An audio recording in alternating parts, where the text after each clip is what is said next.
જય શ્રી કૃષ્ણ. ભગવાન દ્વારકાધીશ પ્રભુના વિશ્વક નંદિની રૂકમિણીજની સાથે પ્રથમ વિવાહ રાક્ષસ વિધિથી સંપન્ન થયો.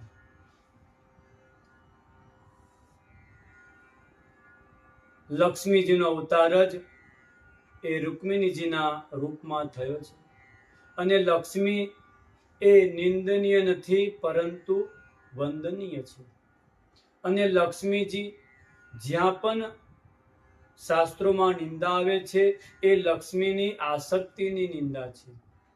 લક્ષ્મી એ નારાયણના પટરાણી છે. આ જ્ઞાન સદાયને માટે રાખવું જોઈએ. લક્ષ્મીજી આપણા જીવનના દોષો ત્યારે જ લાવે છે જ્યાં લક્ષ્મીજીને આપણે આપણી પત્ની માનીએ છીએ. પોતાને લક્ષ્મી પતિ સમજીએ છીએ ને ત્યારે જ લક્ષ્મીપતિ તો એક જ છે, એ નારાયણ. ભગવાન ત્રણ દેવીના પતિ છે. ત્રિપતિ નાથ છે, ભૂદેવી, શ્રીદેવી અને નીલાદેવી. આ ત્રણ દેવીના પતિ છે. ભૂપતિ અને શ્રીપતિ તો ખબર પડે પરંતુ આ નીલાદેવીની ખબર ન પડે. નીલાદેવી છે એ ભગવાનના નિકટના છે. આનું સૌંદર્ય અદ્વિતીય છે, અનુપમ સૌંદર્ય છે આ દેવીનું. આ દેવી એ પોતાના સૌંદર્યનો પ્રયોગ ક્યારે કરે છે? જ્યાં ભગવાન પોતાના ભક્તની ઉપર જ્યારે વધારે નારાજ થઈ જાય, એની એક પણ વાત ન સાંભળે, આ દ્રશ્ય એ નીલાદેવી જુએ ને તો પોતાના દિવ્ય સૌંદર્યથી ભગવાનને મુગ્ધ કરે ને ભગવાન મુગ્ધ થાય છે ને ત્યારે પૂછે છે, શું કહેવા માંગુ છો? ત્યારે કહે છે, આની પર ક્રોધ ન કરો. આ જીવ તમારો પુત્ર છે, તમારો ભક્ત છે, તમારા શરણમાં આવ્યો છે, આની ઉપર કૃપા કરો. આવી વિનંતી કરે છે ત્યારે ભગવાનનો બધો ક્રોધ શાંત થાય છે. તો ભક્તોને જીવોનો ભગવાનના કોપથી બચાવે છે. ભક્તોના જીવોને ભગવાનના કોપથી બચાવે છે. જ્યારે આપણે પોતાને ભૂપતિ માનીએ છીએ કે આ બધી જ ધરતી જમીન મારી છે, આપણે આટલા ધરતીના સ્વામી છે, તો ભૂદેવી ક્રોધે ભરાય. સંસારમાં મોટા ભાગે આના માટે જ બધે ઝઘડા થાય છે. જમીન અને સંપત્તિ આ બંનેના પતિ છે ભગવાન, અને આપણે એના પતિ માનીએ છીએ ને માટે આપણા જીવનમાં અનેક કલહ આવે છે. લક્ષ્મીની ઉપાસના એ બે ભાવથી સર્વોત્તમ છે. એક છે માતૃભાવ, નારાયણ એ આપણા પિતા છે, લક્ષ્મીજી એ આપણી માતા છે. પુત્રનો માતાની ઉપર અધિકાર હોય છે પરંતુ એની એક સીમા મર્યાદા હોય છે. પૂર્ણ અધિકાર તો પિતાનો જ હોય છે. લક્ષ્મીજી એ આપણી માતા છે, નારાયણની પ્રિયા છે. અધિકાર નારાયણનો છે. આપણે તો એના દ્વારા ખાલી ભરણ પોષણ કરીએ છીએ. પહેલો ભાવ લક્ષ્મીજીનો એ માતૃભાવ રાખવો. બીજો એ આપણે પુત્રીના ભાવથી માનવો. પુત્રીને આપણે ગમે તેટલો પ્રેમ કરીએ, ગમે તેટલી આપણી લાડલી હોય, એમાં વધારે આસક્તિ ન રાખવી. જેમ જેમ મોટી થાય ને એમ એને બીજાના ઘરમાં મોકલવાની એ ચિંતા થાય. આમ પુત્રી ગમે તેટલી પ્રિય હોય પણ આપણને ધ્યાન રહે છે કે આને આપણે એક દિવસ વિદાય આપવાની છે, અને મોટી થાય એટલે એના માટે યોગ્ય વર શોધીએ છીએ. એ જ પ્રકારે લક્ષ્મીજીને આપણી પુત્રી ભાવથી પૂછીએ. લક્ષ્મી સાથે પ્રેમ કરો પરંતુ પુત્રીની જેમ. ઘરમાં જ્યારે વધારે લક્ષ્મીજીની વૃદ્ધિ થવા લાગે અને જેવી પુત્રી મોટી થવા લાગે ને વિવાહની ચિંતા થાય, એવી જ રીતે ધ્યાન રાખવું જોઈએ કે લક્ષ્મીજી વધી રહી છે તો આનો સદુપયોગ ક્યાં કરીએ. અને લક્ષ્મીનો વિવાહ તો નારાયણ સાથે જ સર્વોત્તમ છે. અને નારાયણના જ અંગ, આ નારાયણના અંગ કયા છે? તો વિપ્રા વેદાશ્ચ ગાવશ્ચ કૃતવશ્ચ હરેસ્તનુ. આ બધા જ નારાયણના અંગ છે. બ્રાહ્મણો છે, સંત છે, ગાય છે, યજ્ઞ છે, આ બધા જ નારાયણના અંગ છે. અને આ બધામાં લક્ષ્મીનો સદ ઉપયોગ કરવો જોઈએ. આ જ છે લક્ષ્મીને નારાયણ સાથે વિવાહ કરાવવો. આ રીતે પુત્રી ભાવથી ભજીએ અને લક્ષ્મીની વૃદ્ધિ થાય ત્યારે નારાયણ રૂપી વર સાથે એનો સદુપયોગ કરી એના વિવાહ કરાવે તો આપણું જીવન એ લક્ષ્મીથી સાર્થક થાય છે. લક્ષ્મીજી પણ પ્રસન્ન થાય છે અને તમારી કીર્તિમાં પણ વધારો કરે છે. તમે નારાયણ સાથે જો વિવાહ ન કર્યા તો લક્ષ્મીજી તો નારાયણના જ છે. તમે માનો કે ન માનો, તમે વિવાહ નહીં કરાવો તો નારાયણ એનું હરણ કરી અને લઈ જશે. રૂકમીએ વિચાર્યું કે મારી લક્ષ્મી રૂપે બહેન નારાયણને ન આપું, શિશુપાલને પતિ બનાવવાનો પ્રયાસ કરો, તો બંને દુઃખી થયા. પરંતુ ભીષ્મકજી એ પ્રસન્ન થયા. એ જ પ્રમાણે આપણે લક્ષ્મીજીને પુત્રી ભાવથી ભજીએ તો નારાયણ પણ આપણી ઉપર પ્રસન્ન થાય કે મારી લક્ષ્મીનો સદુપયોગ થયો, યજ્ઞ થયો, ધર્માચરણ થયું.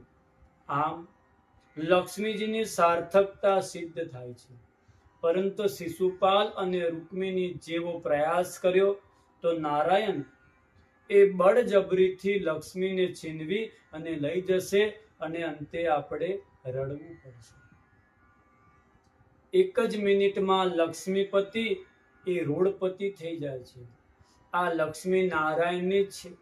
આ વાત સમજી લો તો લક્ષ્મી તમારા માટે વંદનીય છે.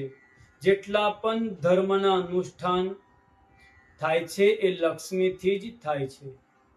અર્થની સાર્થકતા ત્યારે જ છે જ્યારે ધર્મને અનુકૂળ હોય અને ધર્મ વિરુદ્ધ અર્થ જો જીવનમાં આવે છે ત્યારે અનર્થોને એ સાથે લઈને આવે છે.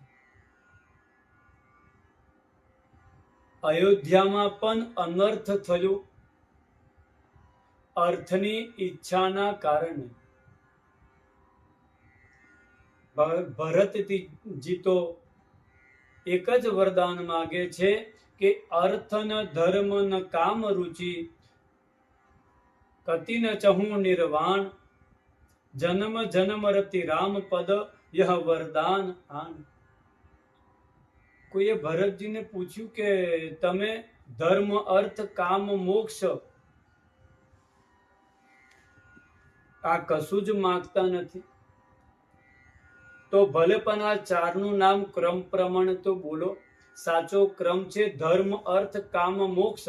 ને ભરતજીએ એવું કહ્યું કે ધર્મ અર્થ ન કામ રુચિ, અર્થ ન ધર્મ ન કામ રુચિ.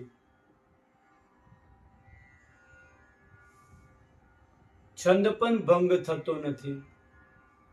પરંતુ ભરતજી કહે છે અર્થ પહેલો બોલે છે, ધર્મ પછી બોલે છે.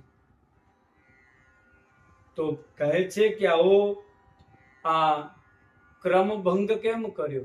ભરતજી કહે છે ત્યાગવાની વાત આવે ને પહેલા, તો ધર્મનું કામ પહેલા કેમ લઈ લઉં? એટલા માટે હું અર્થને ત્યાગું છું. કોઈ કહે અર્થથી આટલા કેમ ગભરાવ છો તમે? ત્યારે કહે છે અત્યારે જે અયોધ્યામાં અનર્થ થઈ રહ્યું છે ને એ અર્થના કારણે જ થઈ રહ્યું છે કે મારા રામ મૂર્તિમાન ધર્મ વિગ્રહ, રામો વિગ્રહવાન ધર્મ. એ રાજાને પ્રેમ ન કરીને મારા માતા કૈકેયીએ રામનું ધ્યાન ન રાખી અને ધર્મની ઉપર વિચાર ન કરી અર્થની ઉપર દ્રષ્ટિ કરી. આ અયોધ્યાની સંપત્તિવાન રાજ્ય મારા પુત્ર ભરતને મળે. તો ધર્મથી હરીને અર્થની ઉપર દ્રષ્ટિ ગઈ ને તો મારા પિતાનું સ્વર્ગવાસ, માતાઓ વિધવાઓ થઈ, પ્રજા બધી અનાથ થઈ, રામે વનમાં ભટકવાનું, આ જેટલા અનર્થ થયા છે ને એ બધું જ આ અર્થને કારણે થયું છે. માટે મારે આવા અર્થની ઉપેક્ષા નથી. ધર્મ, અર્થ, કામ, મોક્ષ પહેલું સ્થાન ધર્મને આપ્યું. વિચાર કર્યો કે પહેલા ધર્મની ઉપર બરાબર વિચાર કરો, પછી અર્થની ઉપર વિચાર કરો. ધાર્મિક દ્રષ્ટિએ જ્યારે તમારી સાથ થશે, પછી જ્યારે અર્થની ઉપર દ્રષ્ટિ થશે ને, અર્થ આવશે તો એ સાર્થક થશે. ધર્મનું નામ પહેલા, અર્થનું નામ પછી. ધર્મની ઉપર પૂર્ણ વિચાર કરો, પછી અર્થની ઉપર દ્રષ્ટિ કરો, તો અર્થ તમારા જીવનમાં એ સાર્થક થશે. અને ધર્મને છોડીને અર્થની ઉપર દ્રષ્ટિ કરશો તો અર્થ તો આવશે, પણ સાથે એ અનેક અનર્થો પણ લાવશે. અર્થ એ આપણા જીવનમાં ધર્મ વિરુદ્ધ અર્થની ઉપર દ્રષ્ટિ, આપણે આપણા જીવનમાં ધર્મની વિરુદ્ધ આપણી દ્રષ્ટિ એ અર્થની ઉપર છે. માટે અર્થની ખોટ નથી, પરંતુ જીવનમાં સુખ શાંતિ બિલકુલ એ કોઈને છે જ નહીં. અર્થ સંપત્તિ ઘણી બધી છે, પણ શાંતિ એ કોઈને નથી. આ પ્રમાણે લક્ષ્મી સ્વરૂપા રૂક્મિણી એ નારાયણના જ છે. આ બરાબર સમજી લો. અને તમે નહીં પરણાવો તો નારાયણ હરણ કરીને લઈ જશે. જેમ શિશુપાલની દશા ગતિ થઈ ને, માટે પહેલેથી જ નારાયણ માટે જ છે. આવું સમજી અને ચાલવું. હવે ભગવાનના સંસારની અંદર પ્રથમ પુષ્પ એ ખીલ્યું છે, એની કથા આપણે આગળ સમજીએ. જય શ્રી